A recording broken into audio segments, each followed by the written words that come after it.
திருக்கொள்ளிக்காடு பொங்கு சனீஸ்வரர் கோயில். இந்த கோவிலில் அந்தந்த ராசிக்கு ஏற்ற எத்தனை விளக்கு ஏற்றணும், எள் விளக்குன்னு இருக்குது. அல்லது குடும்பத்துக்கு 21 விளக்கு ஏற்றலான்னு இருந்தது. அதுதான் நாங்கள் ஏற்றினோம். முடிஞ்சவங்க போயிட்டு வாங்க. மறக்காமல் சேனலை சப்ஸ்கிரைப் பண்ணிக்கோங்க. கொடுத்துருங்க. வணக்கம். திருத்துறைப்பூண்டி போயிட்டிங்கன்னா அங்கேருந்து சுற்று வட்டாரத்தில் நிறைய கோயில் இருக்குது. அது மாதிரி போன கோவில் தான் இது. ரொம்ப அமைதியாக நல்லா இருந்தது. இங்கே இருக்கிற பொங்கு சனீஸ்வரர் நம்முடைய வாழ்வில் எல்லா வளங்களையும் மேல்மேலும் பெருக்குவார் என்பது ஐதீகம். முடிஞ்சவங்க போயிட்டு வாங்க.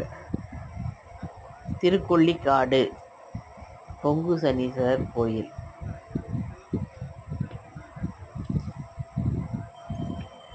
அக்னீஸ்வரர் பெரிய நாயகி தாயார்.